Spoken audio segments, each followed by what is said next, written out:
Hi hello నమస్తే welcome to I dream media. నేను మీ శ్రావ్య.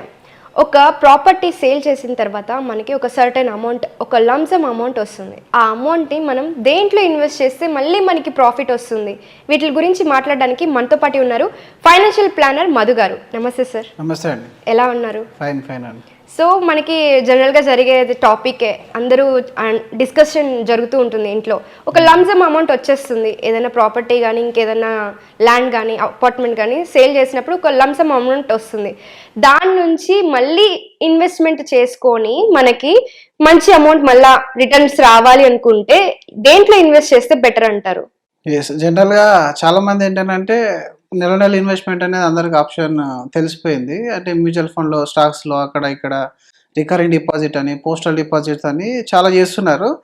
So లంస amount వచ్చినప్పుడు మ్యూచువల్ ఫండ్ సైడ్ ఇన్వెస్ట్మెంట్ చేయడానికి చాలామంది ఇబ్బంది పడతారు. అంటే మనం జనరల్గా మ్యూచువల్ ఫండే ఎందుకు మాట్లాడతాము, ఈ లంస అమౌంట్ని మనం మ్యూచువల్ ఫండ్లో పెట్టడానికి, బయట మళ్ళీ ప్రాపర్టీ తీసుకోవడానికి, లేదా ఇంకేదైనా వేరే బిజినెస్లో ఇన్వెస్ట్మెంట్ చేయడానికి కొన్ని తేడాలు అనేది తెలుసుకోవాలి.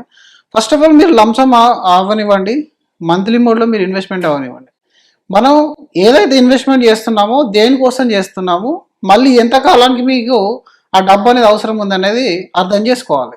ఓకే, జనరల్గా ఇప్పుడు ఒక 20 లక్షల రూపాయలు మీ దగ్గర వచ్చింది, ప్రాపర్టీ అమ్మగానో లేకపోతే మీ పిఎఫ్ విత్డ్రా చేస్తూ వచ్చింది, ఏదైనా ఒక మీకు పెద్ద లంస అమౌంట్ వచ్చినప్పుడు, సో మీరు మీకు తెలిసిన ఆప్షన్లో మీరు కంపారిజన్ చేయండి. ఇప్పుడు మళ్ళీ మనం ప్రాపర్టీ కొన్నాం అనుకోండి, మళ్ళీ ప్రాపర్టీ కొంటే ఏమవుతుంది, మళ్ళీ ప్రాపర్టీ అమ్మేంత వరకు వెయిట్ చేయాలి. ఇప్పుడు ఆ ప్రాపర్టీ అనేది మీరు ఏ రేట్లు అమ్ముతారు అనేది ఒక క్లారిటీ అనేది మన దగ్గర లేదు. ఒకవేళ మీరు మంచి రేట్ వచ్చి పెరిగినా కూడా కొనే టైంలో ఎలాంటి వాళ్ళు ఉంటారు అంటే మనకు బయర్ దొరుకుతాడా లేదనేది ఇంకొక పెద్ద ప్రాబ్లం. ఫోన్ దీన్ని తీసుకెళ్ళి ఎక్కడైనా సేఫ్టీ ఇన్వెస్ట్మెంట్ ఆప్షన్లో ఇన్వెస్ట్మెంట్ చేద్దాం అనుకుంటే బ్యాంకులో ఎఫ్డీ చేయండి. ఎఫ్డీ చేసినప్పుడు ఏమవుతుంది, ఒక 6.57% ఇంట్రెస్ట్ వస్తుంది. ఆ ఇంట్రెస్ట్ మీ ఖర్చులకు అనుగుణంగా ఉండదు. ఇప్పుడు 2 సంవత్సరాలు 3 సంవత్సరాల తర్వాత మీ ఖర్చులు ఎప్పుడు పెరుగుతూ ఉంటున్నాయి కదా, పెరిగే ఖర్చుతో పాటుగా మీకు ఇన్ఫ్లేషన్ 6-7% పెరిగితే మీకు వచ్చే ఇంట్రెస్ట్ అనేది 6% ఉంటే అప్పుడు మీకు సరిపోదు కదా. అవును, అదే ఇప్పుడు ప్రాపర్టీలో పెడుతున్నామో అమౌంట్ బ్లాక్ అవుతుంది, సెల్ చేయలేకపోతున్నాం. ఇంట్రెస్ట్ సేఫ్టీ ఇన్వెస్ట్మెంట్ ఆప్షన్ పోస్టల్లో కానీ ఎఫ్డీలో కానీ చేస్తే అది అక్కడ బ్లాక్ అయిపోతుంది, బ్లాక్ అవ్వట్లేదు సారీ, బట్ ఇన్ఫ్లేషన్ మించిన రిటర్న్ అనేది రావట్లేదు, తక్కువ ఉంటుంది. రైట్. ఇప్పుడు మీరు మ్యూచువల్ ఫండ్ గురించి డిస్కస్ చేయండి. ఇప్పుడు ఇదే అమౌంట్ మీరు ముందుగా ఇన్వెస్ట్మెంట్ చేసే కంటే ముందుగా దాని గురించి నేర్చుకోండి. అసలు లాస్ట్ ఒక 25-30 years back lump sum investment option కానీ మనం పెట్టుంటే ఏ రోజు గూగుల్లో అద్భుతమైన క్యాలిక్యులేటర్లు అవైలబుల్ ఉన్నాయి. అంటే పాస్ట్ పర్ఫార్మెన్స్ అంతా కూడా మీకు కనబడుతుంది, ఏ ఫండ్ ఎంత రిటర్న్ ఇచ్చింది, ఏ విధంగా ఎస్ఐపీలో రిటర్న్స్ వచ్చాయి, లంసంలో ఏ విధంగా రిటర్న్ వచ్చింది అనేది మొత్తం అవైలబుల్లో ఉంది. దాన్ని బట్టి మీరు ఒక అందాజ రండి. సో అందరు మ్యూచువల్ ఫండ్ అనగానే కొంచెం భయపడతారు.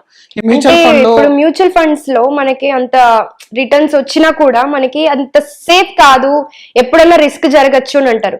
ఇక్కడ ప్రాపర్టీ కానీ ల్యాండ్ మీద కానీ మనం ఇన్వెస్ట్ చేస్తే మనం తీసుకున్నామంటే మనకు వచ్చేస్తుంది కదా అనేది ఉంటుంది. మీకు ఇక్కడ టాంజిబుల్ అసెట్ అంటారు దీన్ని. ఏంటంటే ల్యాండ్ అనేది మనకు కనబడుతుంది, మనం డైలీ చూసుకుంటున్నాం కాబట్టి అది మనకు రిస్క్ చేతిలో ఉంటుంది అని అంటారు. కానీ మీరు ఒకసారి రిస్క్ విషయంలో ఆలోచించుకుంటే, మీరు గోల్డ్ తీసుకున్న రేటు తగ్గుతుంది పెరుగుతుంది, ల్యాండ్ తీసుకున్న రేటు తగ్గుతుంది పెరుగుతుంది, మీరు ఇంకే ఏ బిజినెస్లో చేసినా లాస్ రావచ్చు లాభం రావచ్చు. మ్యూచువల్ ఫండ్ కూడా దానిలాగానే మీరు అనుకోవాలి. మ్యూచువల్ ఫండ్లో కూడా మీకు తగ్గుతుంది పెరుగుతుంది. ఇప్పుడు లాస్ట్ ఒక 20-25 ఇయర్స్ 30 ఇయర్స్ మనకు మార్కెట్ జరిగింది కదా, ఇందులో గల్ఫ్ వార్ అయింది, కార్గిల్ వార్ అయింది, హర్షం యుద్ధ స్కామ్ అయింది, టెక్ బబుల్ అయింది, తర్వాత మీకు రీసెంట్గా కోవిడ్ వచ్చింది. ఇలా డిఫరెంట్ ఇష్యూస్కి మార్కెట్ కరెక్షన్ అయింది. ఆ కరెక్షన్ అయినప్పుడు మ్యాక్సిమం హైయెస్ట్ ఒక 30% 40% దాకా కూడా కరెక్షన్ అయిన సందర్భాలు అంటే ఉన్నాయి. మ్యూచువల్ ఫండ్లో ఇన్వెస్ట్మెంట్ ఎప్పుడైతే మీరు చేస్తున్నారో టైం తీసుకోండి. ఫస్ట్ ఎంత టైం కావాలి మనకు. ఇప్పుడు మనం ప్రాపర్టీ కొని వెంటనే 6 నెలలకు అమ్ముతాము, గోల్డ్ తీసుకొని మళ్ళీ 3 నెలలకు అమ్ముతామా, మనం అందులో కొంత రోజులు వెయిట్ చేస్తాం. ఎందుకు, మనకి ఇప్పుడు అవసరం లేని దాన్నే ప్రాపర్టీ కొంటాం. కానీ మ్యూచువల్ ఫండ్ అలా చేయం మనం. ఎందుకంటే అవసరం ఉన్నా లేకున్నా వీళ్ళు ఇన్వెస్ట్మెంట్ చేస్తారు, 3 నెలలు 6 నెలలు చూస్తే అది అప్స్ అండ్ డౌన్స్లో ఉంటుంది కాబట్టి భయపడతారు. ఇప్పుడు మీరు లంసమ్ ఆఫ్ ద అమౌంట్ ఒక దగ్గర వేసినప్పుడు ఒకవేళ మార్కెట్లో ర్యాలీ వచ్చిందని అంటే అది మీకు 2 సంవత్సరాలు 3 సంవత్సరాలు కూడా డబుల్గా ఏర్పడుతుంది, బట్ అది ప్రాపర్ కాదు. అలాగే 2-3 సంవత్సరాల్లో మీకు 30% మైనస్ కూడా అవుతుంది. మీరు పెట్టిన 50 లక్షలు కానీ 40 లక్షలు కానీ ఒక 30% పడ్డది అనుకుందాం, మీరు పెట్టిన రోజు పడింది అనుకుందాం. ప్రీవియస్ హిస్టరీ చూడండి, ఒకవేళ ఇట్లా పడ్డప్పుడు ఇంతకుముందు సందర్భాల్లో ఎన్నిసార్లు పడ్డది, మళ్ళీ రికవర్ అవడానికి ఎన్ని రోజులు పట్టింది. మీరు ప్రతిసారి చూడండి, మాక్సిమం 6 months నుంచి 1 year 1.5 year వరకు వెయిట్ చేస్తే ఎంతైతే డ్రాప్ అయిందో అంతకు డబుల్గా పికప్ అయింది. ఎంత డ్రాప్ అయితే అంత డబుల్గా పికప్ అయింది. నాకు ఇక్కడ కావాల్సింది టైం. మీరు దానికి టైం ఇచ్చారనుకోండి, అది మళ్ళీ పైకి లేస్తుంది. కానీ ఇది ఒక్కటే మీరు ఆలోచించకండి. ఇక్కడ మ్యూచువల్ ఫండ్ పెట్టడం వల్ల మీకు అదర్ బెనిఫిట్స్ ఏమున్నాయి. ఒకటి, మీరు ఎఫ్డీతో పోల్చుకుంటే 12 to 15% రిటర్న్ జనరేట్ చేస్తుంది. ఒక మంచి కన్సల్టేటెడ్గా డైవర్సిఫైడ్ ఇన్వెస్ట్మెంట్ చేసుకున్నారంటే ఒక 15% 14% కామన్గా వస్తుంది. అంటే కంపేర్ మీరు ఏదైతే సేఫ్టీ అనుకున్నారో దానికంటే డబుల్ ప్రాఫిట్ అనేది మీరు ఇక్కడ ఎర్న్ చేస్తున్నారు. అండ్ మోర్ ఓవర్ ఇక్కడ లిక్విడిటీ అనేది పెద్ద పవర్. అంటే మీరు ఒకవేళ 10% 20% కరెక్షన్ అయినా, ఇప్పుడు మీరు ₹1,00,00,000 పెట్టిన తర్వాత 20% కరెక్షన్ అయిపోతే 80 లక్షలు అయింది అనుకుందాం. ఈవెన్ దట్ 80 lakhs అయినప్పుడు మీకు అందులో 40 లక్షల వరకు లోన్ వస్తుంది. అంటే మీకు ఏదైనా ఎమర్జెన్సీ వస్తే లోన్కి అవైలబుల్ ఉంది. నాకు ఓన్లీ 10 లక్షలు 20 లక్షలు అవసరం ఉందంటే పార్షల్ విత్డ్రాల్ చేయొచ్చు. లేదు నాకు ఇప్పుడు అత్యవసరం వచ్చింది, ఆ 80 లక్షలు నేను విత్డ్రా చేస్తా అంటే బటన్ కొట్టేస్తే మీ అకౌంట్లో పడతాయి. అదే ఆప్షన్ మీరు ప్రాపర్టీ కొంట అవుతుందా? ఈ ఆప్షన్ ప్రాపర్టీలో అవ్వదు కదా, మీకు బయ్యర్ దొరకాలి కదా. ఇప్పుడు ల్యాండ్ రావాలంటే రాదు, ఇమీడియట్ గా విత్డ్రావల్ రాదు. లిక్విడ్ రూపంలోకి మారడం అనేది చాలా చాలా పెద్ద ఇంపార్టెంట్ థింగ్ అనమాట. మీరు ఇన్వెస్ట్మెంట్ చేసేటప్పుడు ముందు అలా ఆలోచించుకోవాలి. మన డబ్బుకు మన దగ్గర ఉంది, మన అవసరాలకు వాడుకోగలుగుతున్నాం, ఇన్ఫ్లేషన్ మించిన రిటర్న్ ఇస్తుంది, అందుకని మ్యూచువల్ ఫండ్ ఇన్వెస్ట్మెంట్ చేయమంటాం. అంతేకాకుండా సార్ మరి నేను నాకు ఉన్నది ప్రాపర్టీ, ఇందులో ట్యాక్స్ అనేది ఎక్కువ ఉంటుంది కదా సార్ మనకి మ్యూచువల్ ఫండ్స్ లో. మీకు మ్యూచువల్ ఫండ్ లో ట్యాక్స్ ఎంతైతే లాంగ్ టర్మ్ ట్యాక్స్ ఉంటుందో, మీ ప్రాపర్టీ మీ ఏదైతే ప్రాఫిట్ వస్తుందో మీ పెట్టిన అమౌంట్ కాకుండా దాని మీద వచ్చే ప్రాఫిట్ మొదటి 1,25,000 వరకు ఎలాంటి ట్యాక్స్ అనేది ఉండదు. విత్డ్రావల్ చేస్తే 1,25,000 తర్వాత ప్రాఫిట్ లో 12.5% that is long term tax gain. అది మీరు ప్రాపర్టీ అమ్మినా కట్టాల్సిందే, మీరు ఇక్కడైనా కట్టాల్సిందే. సో అది అర్థం చేసుకోవాలి. ఇంకా మీరు అక్కడ ఎఫ్డి చేశారనుకోండి, మీ స్లాబ్ 30% అంటే 30% కట్టాలి మీకు వచ్చే ఇంట్రెస్ట్లో. కానీ ఇక్కడ 30% అవసరం లేదు, దీన్ని డిఫరెంట్ ట్యాక్స్ అంటారు. ఇందులో 12.5% ఉంటుంది, రైట్. అక్కడ లాంగ్ టర్మ్ ట్యాక్స్ ఏముంటుంది, ఇక్కడ కూడా లాంగ్ టర్మ్ ట్యాక్స్ అనేది, లాంగ్ టర్మ్ ప్రాఫిట్ పైన ట్యాక్స్ అనేది 12.5% ఉంటుంది. దీంతో పాటుగా సెక్యూరిటీ విషయం, అంటే ఇంకొక ట్యాక్స్ విషయంలో కాకుండా, అంటే ఎంతవరకు సేఫ్ అని అంటారు? ఇది ఎప్పుడు పడిపోతుందో తెలియదు, ఎప్పుడు నిలుస్తుందో తెలియదు. మనం తీసుకున్న సెక్టర్ లేదా లేకపోతే మనం తీసుకున్న స్టాక్ మీద బేస్ అయి ఉంటుంది. అది సడన్ గా అది ఫాల్ డౌన్ అయింది అనుకోండి, మనకి రిస్కే కదా మనం పెట్టిన ఇన్వెస్ట్మెంట్ అనేది. ఇప్పుడు ఒకటి ఫాల్ డౌన్ విషయంలో అయితే ఫాల్ అయితే మళ్ళీ అప్ అవుతుంది అనే విషయం నేను ఆల్రెడీ చెప్పాను. అండ్ ఆల్రెడీ హిస్టరీ అనేది అవైలబుల్ ఉంది మన దగ్గర. ప్రతి ఫండ్ కి హిస్టరీ అనేది ఉంటుంది, ప్రతి ఫండ్ హౌసెస్ కి అనేది అంత డేటా ట్రాన్స్పరెంట్ గా ఉంటుంది. మీకు సేఫ్టీ విషయంలో నేనేం చెప్తున్నాను అంటే, ఇప్పుడు మీరు మ్యూచువల్ ఫండ్ లో ఒక 30 లక్షల రూపాయలు వచ్చింది, మనకు ఉన్నదే ఒక ల్యాండ్, అమ్మేస్తే 30 లక్షలు వచ్చింది. ఇప్పుడు 30 లక్షలు తీసుకెళ్లి నేను ఇందులో పెడితే నాకు సెక్యూరిటీ ఎవరు, సేఫ్టీ ఎవరు అని మనం అనుకుంటే, ఇప్పుడు ఇదే 30 లక్షల రూపాయలు మీరు ఏదైనా ఫండ్ హౌస్ లో ఇన్వెస్ట్మెంట్ చేస్తారనుకోండి, ఆ ఫండ్ హౌస్ ఏదైనా ఒక కంపెనీ స్టాక్స్ కొంటుందా? కొనట్లేదు కదా, మల్టిపుల్ స్టాక్స్ కొని హోల్డ్ చేస్తారు. అలాగే బై అండ్ సెల్ లో వాళ్ళు ప్రాఫిట్ అనేది బుక్ చేసుకుంటారు. అంటే మీరు ఆ కంపెనీస్ ని కూడా మళ్ళీ మేనేజ్ ఓవర్ చేస్తున్నారు. ఆ లిస్టింగ్ అంతా కూడా security exchange board of India, SEBI అనేది ఉంది. మనకు బ్యాంక్స్ లో ఎలాగైతే ఉంటుందో రిజర్వ్ బ్యాంక్ ఆర్బీఐ ఉంటుందో, ఇక్కడ సెబీ అనేది ఉంటుంది. సెబీ రెగ్యులేట్ చేస్తుంది ఏ ఫండ్ కి ఎక్స్పెన్స్ రేషియో ఎంత ఉండాలి, ఏ ఫండ్ లార్జ్ క్యాప్ అయితే లార్జ్ క్యాప్ పోర్షన్ ఎంత ఉండాలి, లిక్విడ్ పోర్షన్ ఎంత ఉండాలి అనేది కూడా అంతా కూడా సిస్టమేటిక్ గా పనిచేస్తుంది. ఇప్పుడు మీరు ఇందులో ఎత్తేసిన కంపెనీలు కూడా మీకు కనబడవు. మ్యూచువల్ ఫండ్ లో ఎప్పుడైనా విన్నారా మీరు ఈ కంపెనీ ఎత్తేసిందని చెప్పేసి? ఎందుకనంటే ఇది ఒక ఓనర్షిప్, ఇది సెబీ రెగ్యులేషన్స్ ఉంటాయి, ఇది ఒక ఓనర్షిప్. చాలా మంది ఇష్టం ఉన్న డిసిజన్ తీసుకోవడానికి ఉండదు. దీనికి ఒక టెక్నికల్ గా రీసెర్చ్ టీమ్ అనేది ఉంటుంది, ఫండమెంటల్ గా అనలైజ్ చేస్తారు. మళ్ళీ అందులో నేను ఒక్క ఫండ్ మేనేజర్ ఉన్నాను, నా ఇష్టం అనుసారంగా నేను స్టాక్స్ కొంటాను అంటే ఉండదు. దానికి రకానికి ఒక ప్రాసెస్ ఫాలో అవుతుంది, వెల్ రెగ్యులేటెడ్ 24/7 వాళ్ళ వర్క్ అనేది అదే ఉంటుంది. అంటే ఇది సిక్కి మాత్రమే ఉంటుందంటారా, లేకపోతే లంసమ్ అమౌంట్ ఎనీ అమౌంట్ మీరు ఫండ్ హౌస్ లో పెట్టే లంసమ్ అమౌంట్ గానీ ఎస్ఐపి గానీ దేనికైనా కూడా వెళ్ళేది ఫండ్ మేనేజర్ దగ్గరకి. మీరు సెప్ పెట్టారా, లంసమ్ పెట్టారా, దే డోంట్ కేర్. మీరు ఆ ఫండ్ హౌస్ లో స్మాల్ క్యాప్ లో పెట్టారు ఫర్ ఎగ్జాంపుల్, ఆ స్మాల్ క్యాప్ లో పెట్టినప్పుడు స్మాల్ క్యాప్ స్టాక్స్ అనేది వాళ్ళు పర్చేజ్ చేస్తారు. అది సిప్ రూపంలో పెట్టినా అంతే, లంసమ్ రూపంలో పెట్టినా అంతే. మన వాళ్ళకు ఒకేసారి పెట్టడం వల్ల భయం అవుతుంది, కానీ సేఫ్టీ గురించి ఆలోచిస్తారు కదా సార్. అంటే మేము లంసమ్ అమౌంట్ పెట్టేస్తాము, దాంట్లో మాకు సేఫ్టీ ఎట్లాగా, రిస్క్ ఫ్యాక్టర్ ఎలాగా అని ఆలోచిస్తూ ఉంటారు.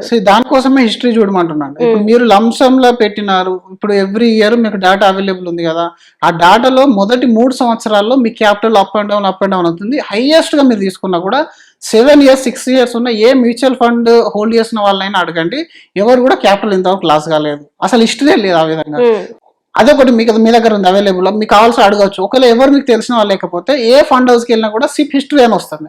మంత్ ఆన్ మంత్ ఎంత తగ్గింది, ఎంత పెరిగింది, ఎన్ఏవి మొత్తం డీటెయిల్స్ అన్ని ఉంటాయి. ఆ డీటెయిల్స్ అన్ని చూసుకోండి. ఆ డీటెయిల్స్ అన్ని చూసుకున్న తర్వాత మీకు కాన్ఫిడెన్స్ వస్తుంది కదా. అప్పుడు ఒకటి మీరు పెట్టేది ఏ ఒక్క కంపెనీ చేతిలో పెట్టట్లేదు, ఏ ఒక్క పర్సన్ తన ఇష్టానికి అనుసారంగా వాడడానికి లేదు.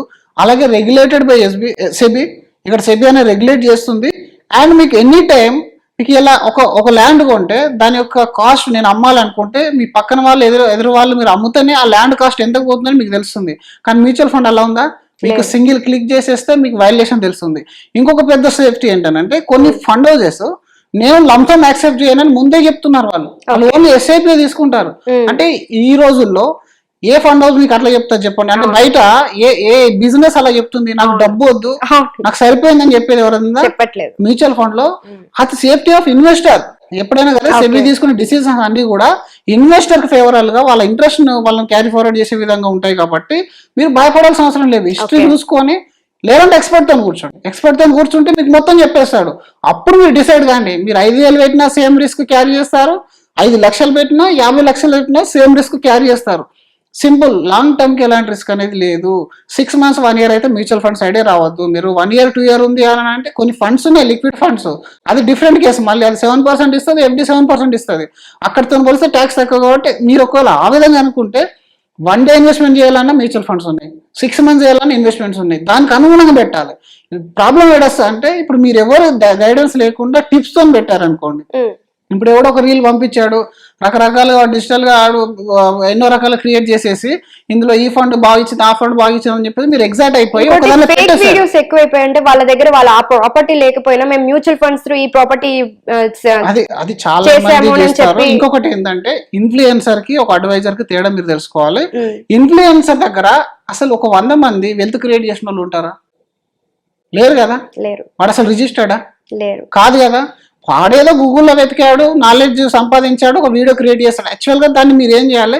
ఇన్ఫర్మేషన్ గ్యాదరింగ్ కోసం మాత్రమే. మళ్ళీ మీరు టెస్ట్ చేయొద్దు దాన్ని. మీ సొంత డబ్బులు పెట్టి టెస్ట్ చేసుకున్నారు అనుకోండి, అక్కడ చూపించిన దానికి రివర్స్ అయిపోతుంది. అక్కడ చూపించిన దానికి రివర్స్ అయింది కాబట్టి అప్పుడు మీరు ఇబ్బందులు పడతారు. కానీ ఇప్పుడు ఏ అవసరానికి ఎంత టైంకి నేను ఎంత ఎక్స్పెక్ట్ చేస్తున్నాను అనేది మీరు కూర్చొని డిసైడ్ చేసుకుంటే ప్రతి దానికి సొల్యూషన్ ఉంటుంది. మీరు 1 day చేస్తారా, 10 years చేస్తారా, 20 years చేస్తారా, మీకు మంత్లీ ఇన్కమ్ కావాలా లేదా ఓన్లీ క్యాపిటల్ అప్రిషియేషన్ కావాలా, దీనికి అనుగుణంగా మీరు పెడితే లంసమ్ మీరు 1 కోటి రూపాయలు కాదండి, అసలు నెలకు 10 లక్షల రూపాయలు 20 లక్షలు ఎస్ఐపి చేసే వాళ్ళు ఎంతో మంది ఉన్నారు. హైయెస్ట్ ఎస్ఐపి 1 crore చేసే వాళ్ళు 50 lakhs చేసే వాళ్ళు కూడా ఉన్నారు. అని నేను నమ్ముతారు. ఎస్ఐపి పర్ మంత్ చేస్తారు business mans. Per month 25 lakhs 30 lakhs చేసే వాళ్ళు. ఎస్, మనకు 25 lakhs ప్రాపర్టీ అమ్మితే అది నీకు పెద్ద కావచ్చు, కానీ ఇండస్ట్రీ ఇది చాలా పెద్దది. ఇండస్ట్రీ గురించి తెలియక భయాలు అవుతాయి, కానీ తెలుసుకోండి. ఎంత అమౌంట్ అని కాదు, తెలుసుకోండి. ముందు తెలుసుకున్న తర్వాత మీకు భయాలు అన్ని పోతాయి, మీరు కంఫర్ట్ ఉంటారు, మీ దగ్గర లిక్విడిటీ ఉంటుంది. ఏ అవసరానికైనా మీరు ట్యాక్స్ అనేది తక్కువ ఉంటుంది. అండ్ అలాగే మీరు ఇన్ఫ్లేషన్ బీట్ చేసే రిటర్న్ అనేది ఇక్కడ మీరు తీసుకుంటారు. దానికి ఉదాహరణలు కూడా ఉన్నాయి.